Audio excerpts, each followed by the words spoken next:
If we look at the systems of oppression in which we work, white supremacy, capitalism, patriarchy, ableism, all of these things tell people like us to stay small so you don't disrupt the status quo. We want to get big so we can disrupt the status quo. We can't do that by being small.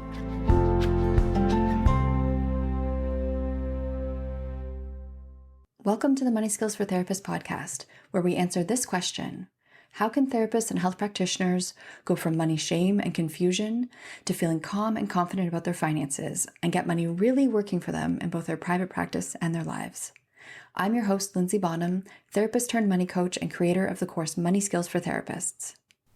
Hello and welcome back to the podcast. I am so excited for today's episode. Listening back, I was having my own aha moments and I was part of the original conversation. But first, I wanted to tell you that today's episode is brought to you by my masterclass, the 4-step framework to getting your business finances totally in order. The price for Money Skills for Therapists is going up in 2022. So if you're interested in the course, check out the masterclass today. It's going to lay out my approach to money in general. I'm going to describe all the helpful ways that we get you going from money confusion and shame to calm and clarity in Money Skills for Therapists. And it's your chance to slide in the door at that 2021 price before it goes up $700 in 2022.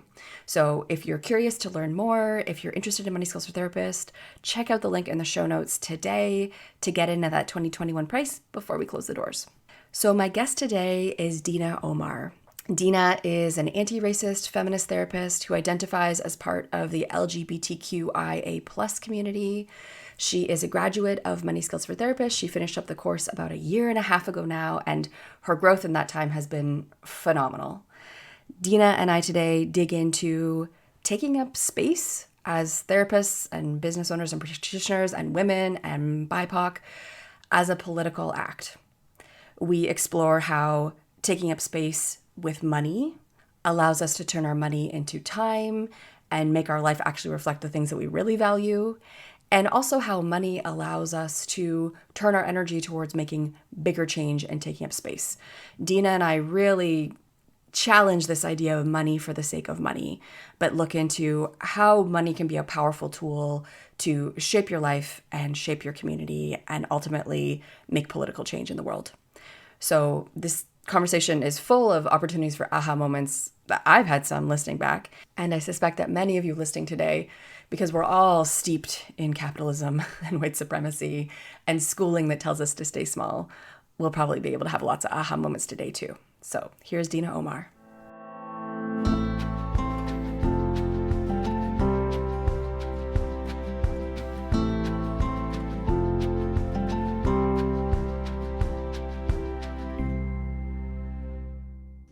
So Dena, thank you so much for joining me today. Thanks for having me. So Dena, as I just mentioned in your bio, your passion and focus right now is anti-oppression in therapy. So I know this is something that like a lot of our listeners will be able to, share similar values. This is something that we think about a lot as people who hopefully are educated in systemic oppression and think about these things a lot, coming into the work that we do. And I see this a lot as like a conflict that we have internally as therapists who are aware of what's wrong with the world and systemic oppression. And so one question that I have for you is, as therapists, like how can we resolve the fact that we are running private practices within capitalism, which is a system that we largely don't like? Many therapists listening to this show will not be like pro capitalism, but reconciling that that's the framework that we work in with the fact that we need to meet our own needs. Yeah, I think that's a really great question, and one that I wrestle with a lot, especially as I get bigger and try to do more in the world of therapy. And I think about it like, how do I get to be a worse capitalist and still meet my needs? I think that's a really huge question. Yeah. I want to consume less. I want to pay myself and my employees more. And I think that for most of us, because the work that we do is we are mostly women who are doing therapy. Mm-hmm. We are also running up against patriarchy and this idea that we're worth less, that the work that we do is worth less. So I think part of it is naming this idea that we're working in a capitalist system, and that we want to, not just need to, but we want to reject some of those ideals. Mm-hmm. And that means really valuing the work that we do, putting a price tag on it that says, this is important. This is important to me. This is important to my clients, and it's got value. And in a capitalist system, value is largely determined by money, how much you pay for something. Mm-hmm. So I think that's an important part. I think the other side of that coin is then valuing rest, valuing taking breaks, Mm-hmm. valuing putting our time and energy into things that aren't just making us money, and deciding where those things are and what's important to me, spending time with my family, going on vacations, being in nature, all those things that, we call self-care. Mm-hmm. It really is sort of saying to patriarchy, you don't have all my time and energy.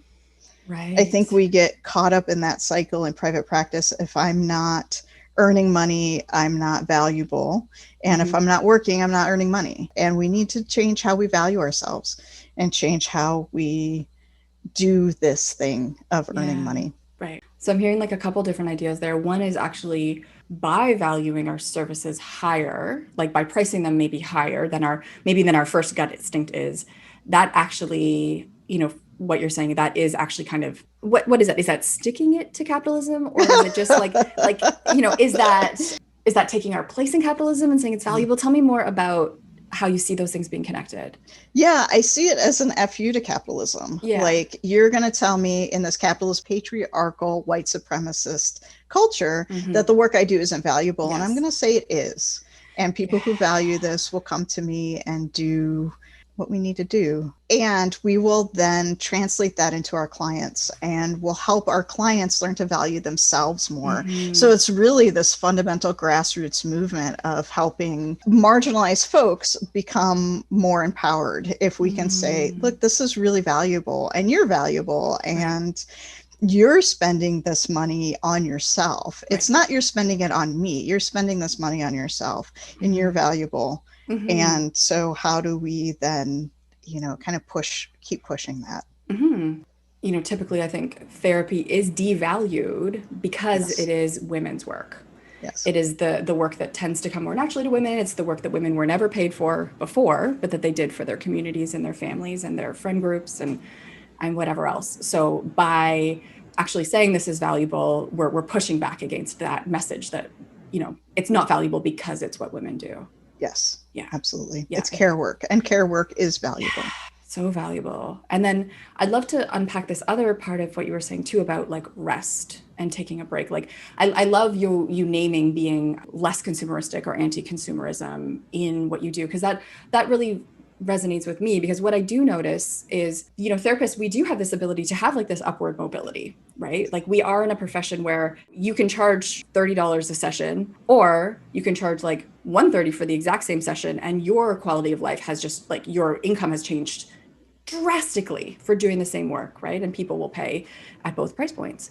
And so what I see can happen really quickly is like we can fall into lifestyle creep, right? Where it's like, well, now we have more money, so now we have a somewhat nicer car, and we go on this like nicer trip, or we buy nicer clothes. It's like we turn it into consumerism.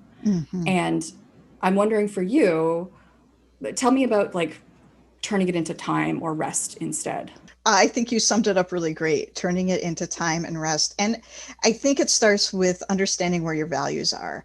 And that's a really in-depth, long-term. We're not just talking about, oh, I value my family, right? We're talking about, where do I really spend my time and my money that translates into my values? I feel most in line with myself when my time and my money are going to where my values are. And so doing that deep dive into, what do I value? How do I then spend my resources on that? So for example, maybe one of the things that I do is donate more to the causes that are important to me. Maybe I diversify where I spend my money. All of the things that are important to me, I put money into, over time, right? It's not just I buy my kid a new toy, but we spend time playing together. We spend time going for walks. And if I'm making more money, I have the time to do that. Our time and money are intricately linked. And I would throw values in there. Our time, money, and values are key in how we spend our lives. Because that is your life. Yeah. In the end, Yep, that is what absolutely. your life is. Your life is how you Yep. spend your time. And it's easy to spend our time trying to make money to turn it into things, but that's not actually, at the end of your life, you're not like, oh, that Lamborghini, that was Yeah. really it for me. That was it for That me. was the meaning. That was everything. No. I think the other factor, and for some of your listeners who are going to be business owners, who are going to be group practice owners, is that then you can translate that into how you pay your employees. And that we can start saying to our employees, you don't have to run this rat race of agency work. You can actually be an employee in a group practice who makes a really good wage and does really good work. And we can pass on those values to more and more therapists. This is how it gets bigger. This is the drop in the lake that just kind of goes out and out and out. Yeah. It's not just clients, it's other therapists. Yeah. It's creating that tidal wave of really good healers who are doing this work. Yeah. And I think that, when you take that position like you are, Dena, of like becoming a group practice owner and you have people working for you, and now you're creating working conditions for other people. I know I think about this a lot, something that I've been kind of like joking and reflecting on in terms of my turn into like doing this business and helping therapists with their businesses rather than just doing therapy is like, I want to win at capitalism. And winning at capitalism means like, how can I generate a good revenue for my family so we're comfortable, secure? Security is really important to me personally. And also be a great boss who creates a great work environment where my employees, I'm not kind of basically profiting off of their exploitation, if I was going to be like really Marxist sounding about it. Yep. Because I think it's easy for that to happen. Even when we get into group practice, right? Like we start to see our employees as like revenue generating machines. It's dehumanizing is what you're talking about. Yeah. And we all know that feeling when we've worked in agencies of they only wanted me for my productivity. I was completely replaceable because I was not a unique, I was just a cog in the wheel. We know that feeling. And it's really sad when we then get into group practice and replicate that because we don't know anything else. And I would say that group owners don't intentionally, they have really good intentions. And it happens because we don't have another model. So we need to create another model. Yes. Yeah. And I would say part of it too is by having like presence and intention around money, like having money skills, that gives us the ability to start to build that model, to create a sustainable model, because you don't want to be also creating a business that's like always on the brink of closing because you're actually spending more money than you have on your employees.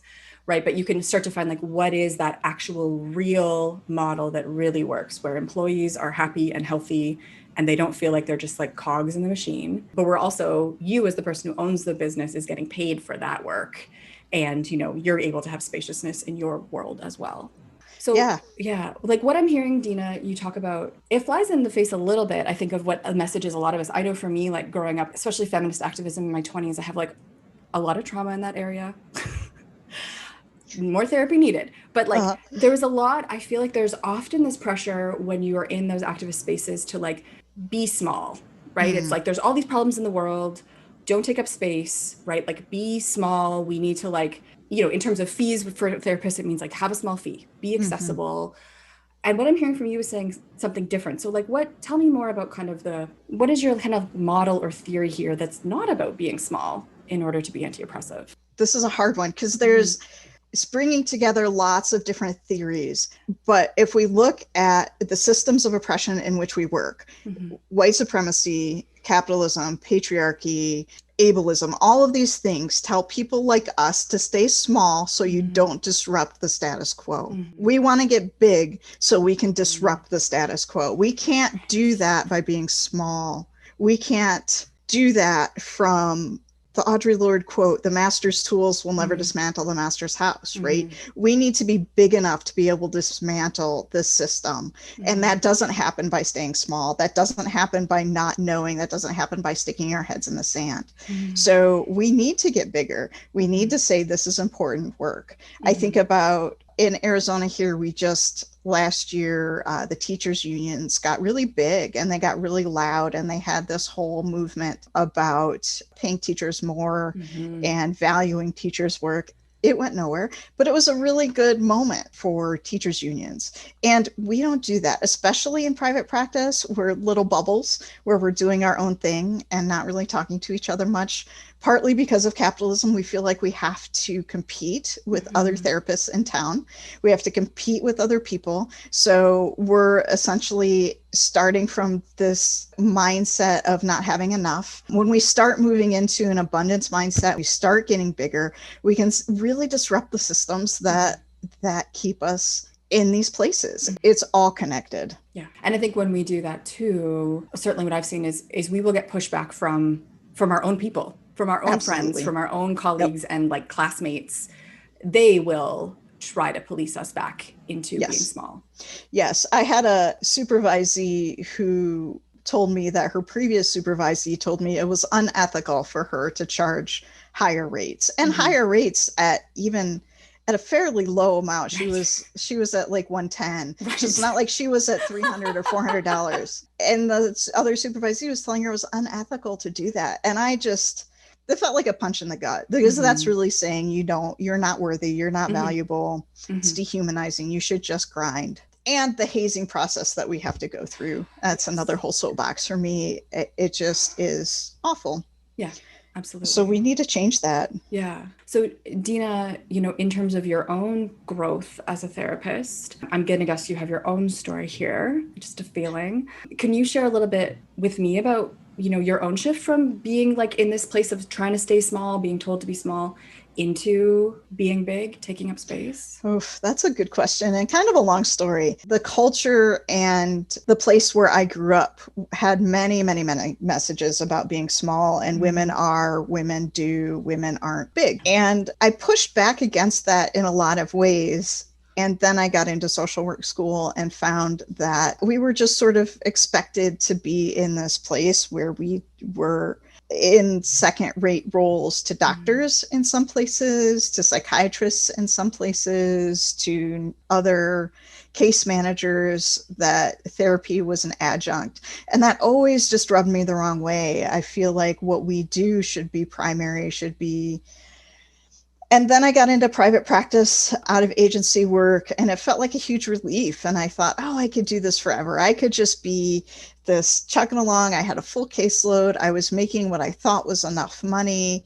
Like, it was enough. And I was still unsatisfied. I was over systemed. I was over focused on keeping track of my money because I was beholden to insurance companies, and it was really complicated and really hard.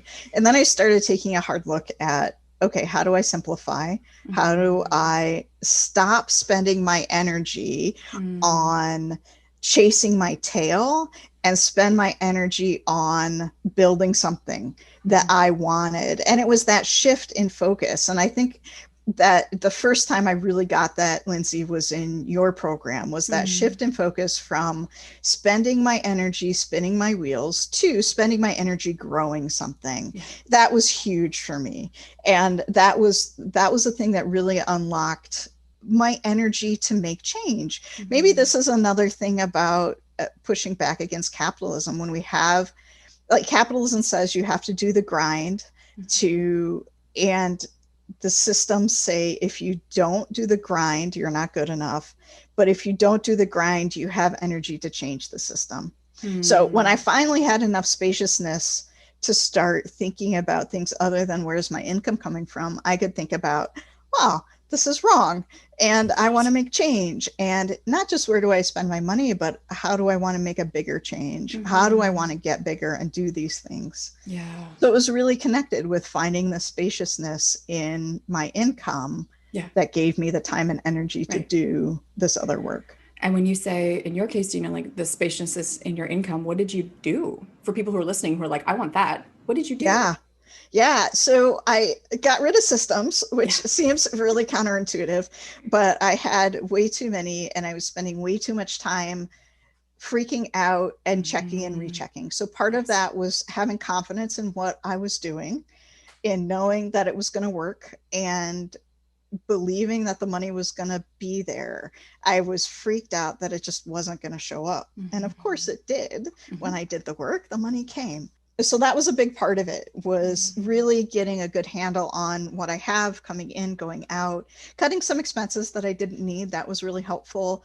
But I needed to know, I needed some help figuring out what are the expenses I don't need? What do I need? Yeah. What's going to help me and what's not going to help me? That was a big deal. And I did raise my fee quite a bit, and I got more comfortable raising my fee. I got more comfortable saying, this is what I charge, and it will probably change again. It will go up again as I change things. That was another thing, was this idea that change is okay. I think we get stuck in this, especially for those of us who are perfectionists, we get stuck in this sense of, well, if I didn't do it last year, then I can't do it this year. Right. Or I have to do it right immediately. Yes. And that was really helpful, having permission to make change. Yeah. That making change and like working against your perfectionism. Like I see that so much, Dena, with students that I work with in the course. I think we're also so used to like being achievers and like being good and like doing it right. And so what I notice is sometimes we'll just stay the same because of some rule we've made up. Like, well, I can't change my financial system now because I really want to have it like at the tax year. So I'm just going to keep doing this thing that's not working and stressing me out for another 6 months. Until I can do it perfectly by like transitioning at the exact right time. And we make these rules that have the effect of making us small. Yes. And when you're talking to about managing, like being over system, like I love to hear you mention that, because that's something that I feel like doesn't always get flagged as an issue, because it's like, well, you're so organized, you have so many systems, like more systems are better. But as you talk about like that simplification gave you the space and energy to focus on what you actually care about, building, which in your case was building something new. And what I notice about being over systematized, often it's just about trying to manage our anxiety. Yes. Right. That's what it is in the end. It's like all these like salves that we're using to try to make ourselves feel good. And I know for myself, when I'm in a space where I'm like overly focused on systems, there's this like small, tight feeling that happens, which has nothing. It's a completely different experience than when you're in this space that you're talking about being in now, where you're like expanding, creative, solving problems, like developing language for people. It's a completely different frame of mind. Absolutely. I think you hit the nail on the head. So Dena, for people who want to hear more from you, tell us a little bit more about what you do and what offers you have for people who want to learn from you. Yeah, I'm super excited. I've got a couple of things coming up. The first one is a half-day workshop, so a 4-hour workshop around anti-oppression therapy and how to become an anti-oppression therapist. I'm really excited. We're going to cover tons of different topics, of course, racism, white supremacy, but also ableism and queer identity, and how do we connect with clients beyond cultural competence. This is really the framework that I keep thinking of. You know, we have 3 hours of cultural competence that are required every 2 years. It's not enough. And cultural competence is a really terrible lens to work through. It keeps us mired in those systems of oppression. So I really want to explore, what does it mean to do it differently? How do we do private practice differently? How do we set ourselves as compassionate healers for marginalized folks? And it's just not something that we learn.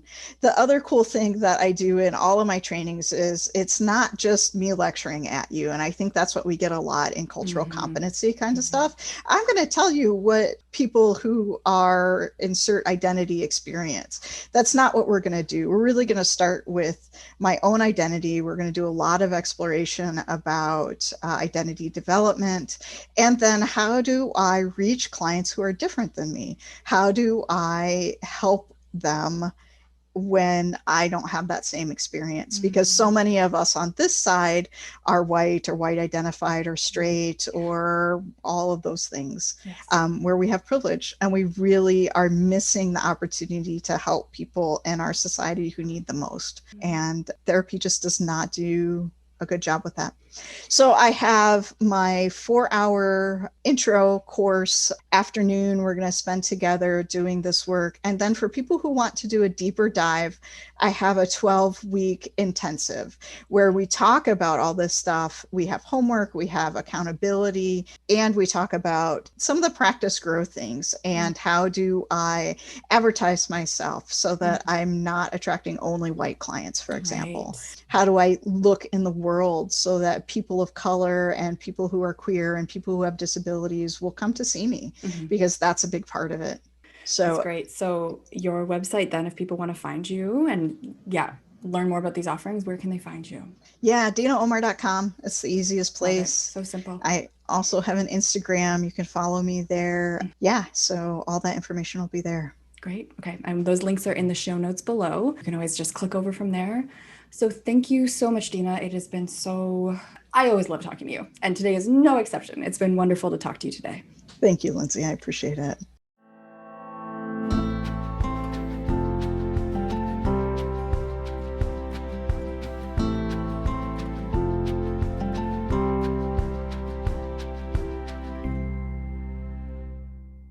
I so appreciated my conversation with Dena.